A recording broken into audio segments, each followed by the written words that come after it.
Hey everyone! In this presentation I'm going to show you how to do a scatter plot in your TI83 or your TI84 graphing calculator. So the first thing we got to find is our stat button, and that's where we're going to begin to do the scatter plot. Now I have created a context here so our numbers will make a little bit of sense. I grabbed some data here for per capita income in the United States. It's from the Department of Commerce from 1997 to 2011. And so I created a long list of data here that we can plot. To make things simpler though, I'm going to define my X as the years since 1997 and define Y as the salary. So that's going to change the data a little bit here. In 1997, that means my X is 0. And in 1999, my X is 2 because 1999 is 2 years past 97. And so these values of X are going to be a lot easier to plot. They're going to be easier to create equations for, all kinds of things. So anyways, now we got a context. And we're going to take this data and put it in the calculator to create a scatter plot. So right over here I listed out the several steps you have to do, but we're going to begin by using this button here, the stat button. Now if you're in algebra class, you probably don't use that. You won't be using the stat button very often. There's just two things that you'll do, the scatter plots and regressions. But occasionally it's nice to be able to see the data. So let's begin there. We're going to click stat, and it gives us a whole list of options that we can do. Really the two that you'll be using is number 1, edit your list, and number 4, occasionally the clear list. But number 1 is what we need to do now. We're going to edit the list data. And it's already highlighted, so second press is enter.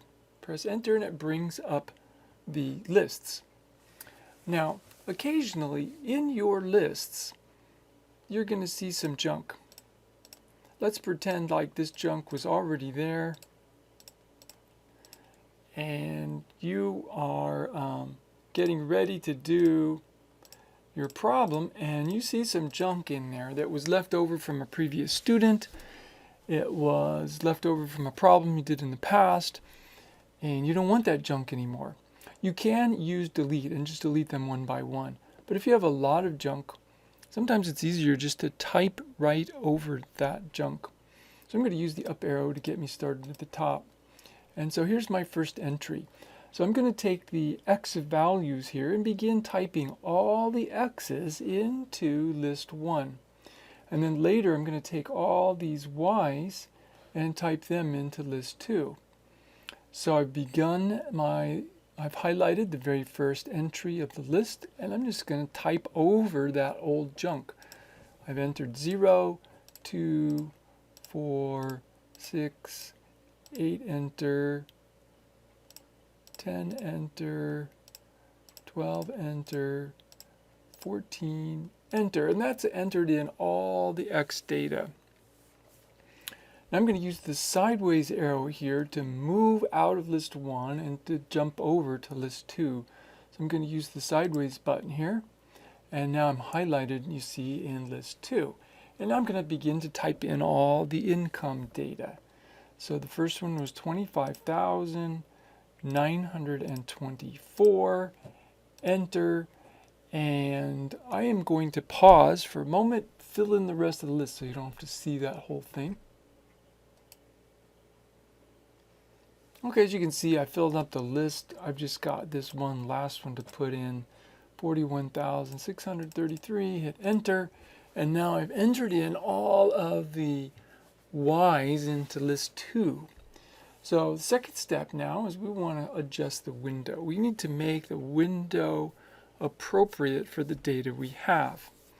So we're going to click on the window button here and set a window.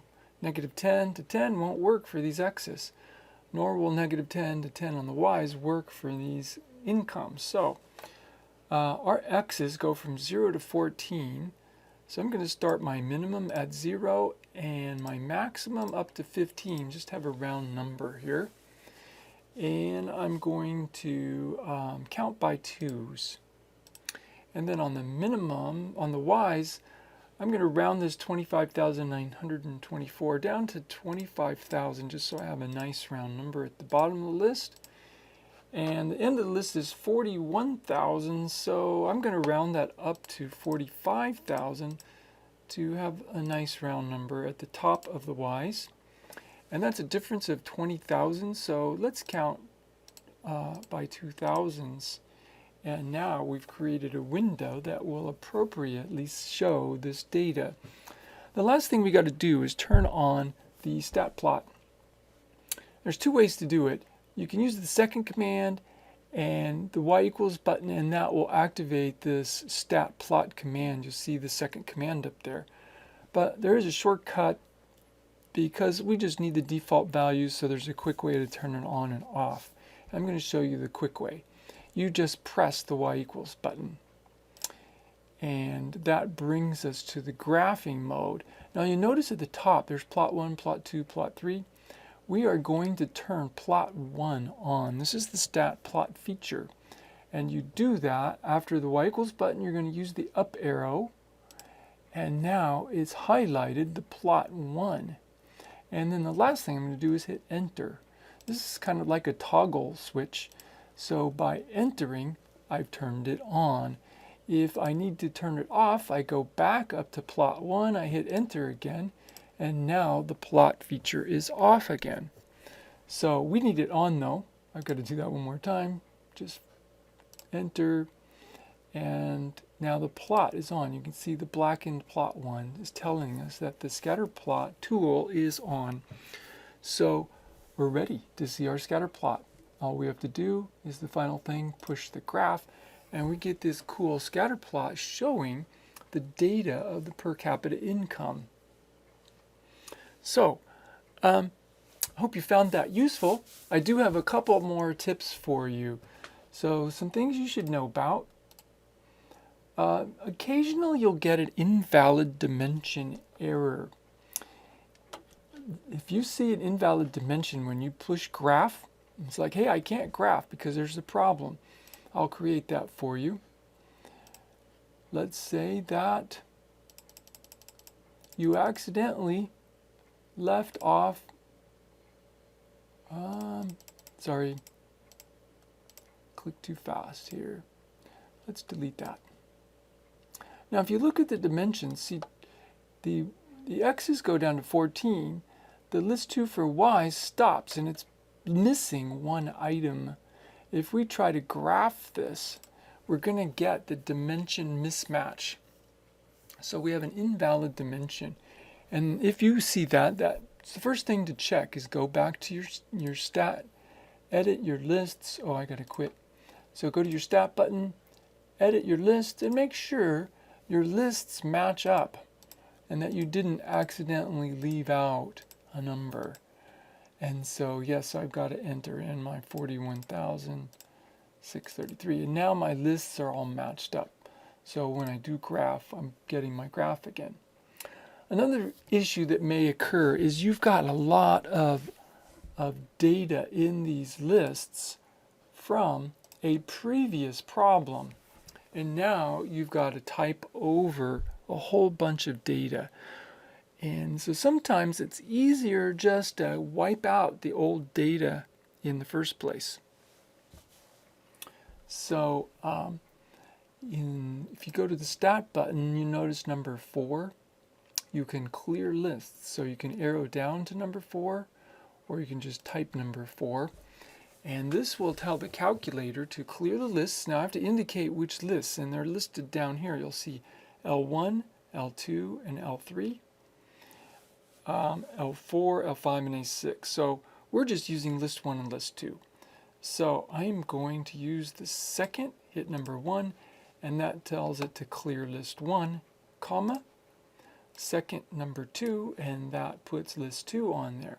So when I enter this, all my data is gone, and if I go to the stat and edit, all my list data has been cleared out. So now it's ready for a new problem.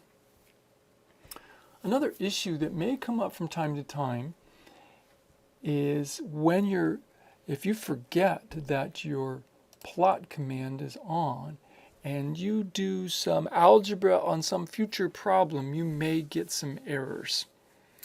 So the plot command is not necessarily always consistent with an algebra graph that you may be graphing, and it can create errors for you. So if you get errors in the future, one of the first things to check is your stat plot on? And so if you get errors from graphing, I don't know if I'll get an error here. I'm just going to try something. Yeah, it's giving me an error here because I am trying to graph some algebra.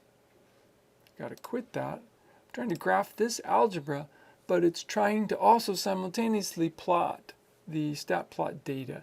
So if you go up to the plot, turn that off, then your graphs will work. Now my window is all messed up here, so I'm not seeing anything, but now I'm seeing my graph. So those are some tips that you might be aware of after you've done your stat plot, that if you've got an invalid dimension error, check the list to make sure everything lines up.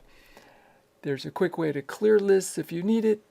And when you're doing your future algebra graphing, sometimes the stat plot command will interfere with your algebra work. So it's good to go and turn that off. Hope you found that useful. And I want to encourage you to study hard, and good luck with your algebra class.